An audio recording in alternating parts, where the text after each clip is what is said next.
My name is Safder Nazir. I'm the SVP for Digital Industries for Middle East region. So you mentioned transformation. So transformation, we see it going through 3 stages. The first is digitization, and then digitalization, and then digital transformation, which is our ultimate goal.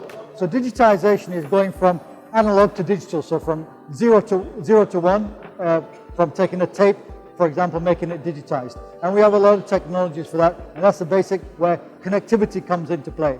Then we have digitization, or digitalization, which is really the transformation of business processes. So that's using technology to improve business processes. Digital transformation is a complete change of business and the way business is done. So for example, Netflix today is how you consume video rather than going to a video store to hire a VHS video. So in all of those stages, Huawei has a unique value for that, which is we look at it from the basic infrastructure side. Of course, we have the fixed network, so we're now talking about F5G and the next generation of fixed networks, which is citywide, giving 400 gigabit speed, and also over long distances and ranges, which is reducing the energy consumption across the board. Then on top of that, you've got data centers where the data ultimately goes to. And we, of course, are holding the world record for the lowest annualized PUE number of 1.111. On top of that, the AI that's used inside the data center to optimize the way we do cooling, the materials that we use in building data centers and also telecom base stations is significantly improved to reduce the amount of energy needed. So what we're trying to do really is to build a low carbon, fully connected world. Part of that is then, of course, when we use data centers and cloud technologies, is reducing the amount of compute power and energy we need to do the same thing. On top of that is AI.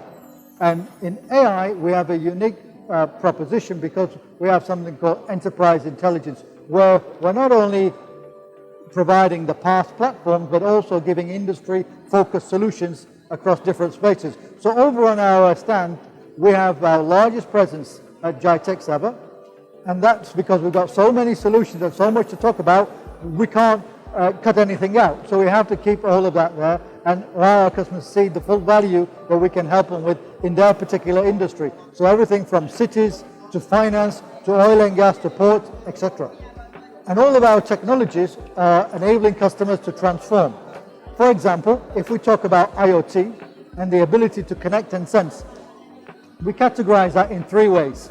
So there's computer vision, so what you can see through video, and being able to do analytics on top of that, so I can understand if this is a piece of health and safety clothing, is somebody wearing the right PPE equipment when they're working on a construction site, all the way through to the use of sound technology and AI on sound to be able to detect wildlife species and protect the environment, all the way to what we call IoTX. That's other type of sensor. That could be, for example, a temperature sensor or a humidity sensor and so on. So all of these different ways of connecting and sensing then need, of course, network connectivity. And Huawei has just about every form of connectivity possible, so that's not an issue for us to help our customers work through that all the way up to 5.5G. In some cases, for example, to make it real, I talked about things like soil sensors. Now, they're not things that Huawei provides, so there'll be ecosystem partners. Now, how do we select the right ecosystem partner for that? Well, that'll depend on the actual market that we're working in. In fact, I was talking to one of our key customers today and said that on the one hand, we may well look at the local partners for that. That helps the local economy in every country and helps the local innovation in every country for that. And then, what about the software side and the applications? Well, some of our system integration partners have those capabilities already, and some of them want to extend their capabilities. So where we're running Huawei academies in every country, that's to enable students to be able to, and staff to be able to work on the technologies that we're bringing to market. Then they can customize and develop the specific solutions for their industry and their country.